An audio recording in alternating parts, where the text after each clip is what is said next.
వ్రతశాల ఇది నా యేసు నివసించశాల.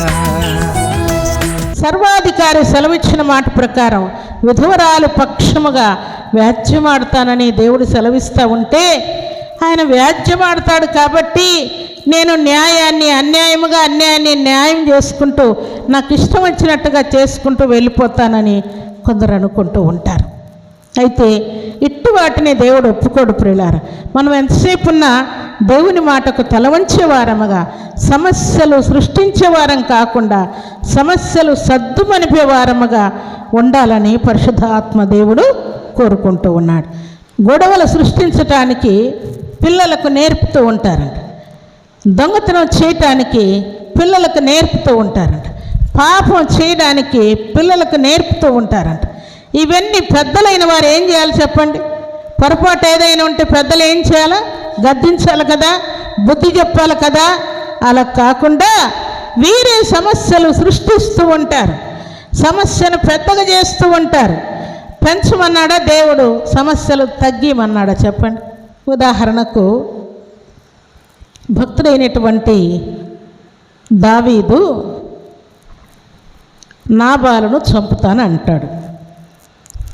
చంపుతానన్నప్పుడు నాబాలు యొక్క పనివారు పరిగెత్తుకుని వచ్చి అబీగయిల్ దగ్గరకు వచ్చి, అమ్మా నీ భర్త పనికిరానుడు, అనవసరంగా దావీదు యొక్క సైన్యం వస్తే వాళ్ళని ఇష్టం వచ్చినట్టు మాట్లాడాడు, ఇప్పుడు దావీదు ప్రమాణం చేస్తున్నాడు, పొద్దు పొడిచేసరికి వాళ్ళ ఇంట్లో పురుషులు ఎవరు లేకుండా చంపేస్తానని దావీదు ప్రమాణం చేశాడు అని చెప్తే ఆమె, అయ్యో నా భర్త ఎంత బుద్ధి లేనుడు, ఎంత మూర్ఖుడు, దావీదు జోలికి వెళ్ళాడా, దేవుని చేత అభిషేకం పొందినటువంటి ఆయన జోలికి వెళ్ళాడా అని పరిగెత్తుకొని వెళ్ళి దావీదుకు ఆయన సైన్యానికి భోజనం సిద్ధపరిచి తర్వాత ఈ పనివారిని ముందు పంపించి వెనక నుండి ఈమె బయలుదేరి వెళ్ళి దావీదును ఎదుర్కొని, నా ఏలినవాడా నా భర్త చేసిన పొరపాటును దయతో క్షమించండి, అది నా తప్పుగా మీరు భావించుకునండి, నేను క్షమాపణ కోరుతూ ఉన్నాను, నేను తెచ్చినటువంటి ఆహారమును సమస్తాన్ని పుచ్చుకోండి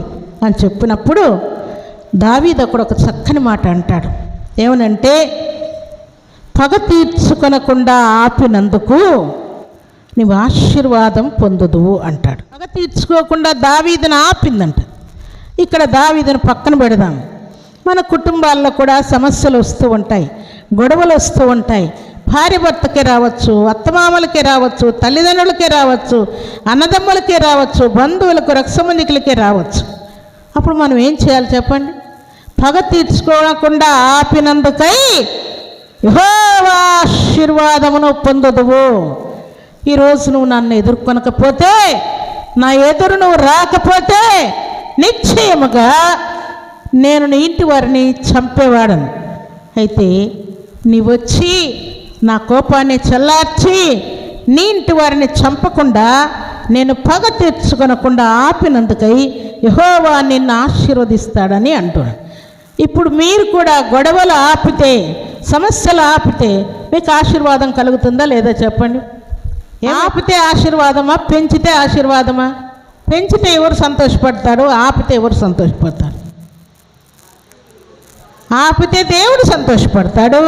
గొడవ జరుగుతూ ఉంది, గొడవ ఎక్కడి వరకు పోతుంది చెప్పండి? ఆ గొడవ కేసులకు పోరు, మరి ఇంకా అది గొడవ పెరుగుతూనే ఉంది. ఎక్కడి వరకు వస్తుంది? అది ఎవరో ఒకరు చనిపోవాలి, అది సైతాన్ ప్లాన్. ఎవరో ఒకరు చనిపోవాలి. అన్నదమ్ములైతే అన్న తమ్ముడో చనిపోవాలి, భార్య భర్తలదైతే భార్యనో భర్తనో చనిపోవాలి, ఫ్రెండ్స్ అయితే ఎవరో ఒకరు చనిపోవాలి, బంధువు రక్తసంబంధికులైతే ఎవరో ఒకరు చనిపోవాలి. అంతవరకు గొడవ సాతాను పెంచుకుంటూ పోతాడు. ఆ తెలివి మనకు ఉండాలి. అన్నం తింటున్నాం, దేవుని యొక్క శరీరాన్ని రక్తాన్ని పుచ్చుకుంటా ఉన్నాం. నా శరీరంలో నా రక్తమును పుచ్చుకుంటేనే నాలో మీరు పాలి భాగస్థులని దేవుడు అన్నాడు. దేవునిలో మనం పాలి భాగస్థులమైతే సమస్యలు సద్దుమనుపుకోవడానికి ఎంతకైనా తగ్గుతాం. అమ్మో, ఇప్పుడు నా భార్య ముఖం చూసుకుంటే, నా భర్త ముఖం చూసుకుంటే, నా అత్తమామ ముఖం చూసుకుంటే, నా తల్లిదండ్రుల వైపు చూస్తే, నా అన్నదమ్ముల వైపు చూస్తే, నా బంధువుల రక్త సంబంధికుల వైపు చూస్తే నేను దేవునికే దూరం అయిపోతాను. దేవుని యొక్క ఉగ్రత నా మీదకి వస్తుంది. కాబట్టి ఎంతకైనా నేను తగ్గుతాను. తగ్గి అబీగయీలుతో దావీదు ఏమన్నాడు? పగ తీర్చుకొనకుండా ఆపినందుకు యెహోవా ఆశీర్వాదమును పొందుదువుగాక అంటూ ఉన్నాడు. మీకు 30దంతలుగా 60దంతలుగా 100అంతలుగా ఆశీర్వాదం పొందాలని దేవుడు అంటూ ఉంటే మీలో పగ 30దంతలు 60దంతలు 100అంతలు పెరిగిపోతా ఉంది. దీనికి సాతానుడు సంతోషపడుతూ ఉన్నాడు.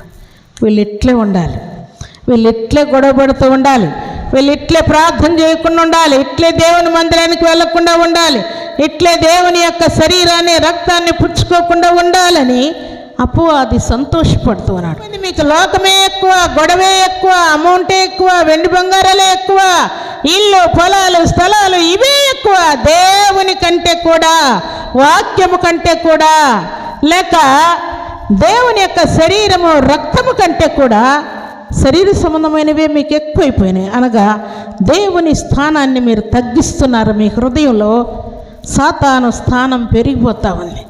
భక్తులైనటువంటి దావీదు ఆమె వచ్చి సమాధానం చేయగానే యెహోవా ఆశీర్వాదమును పొందుదువుగాక, పగ తీర్చుకోకుండా ఆపినందుకు, నా నోటు నుండి దుర్భాషలు రాకుండా, నా చేతులు ఎవరిని చంపకుండా ఆపినందుకై యెహోవా ఆశీర్వాదం పొందుదువుగాక అంటూ ఉన్నాను.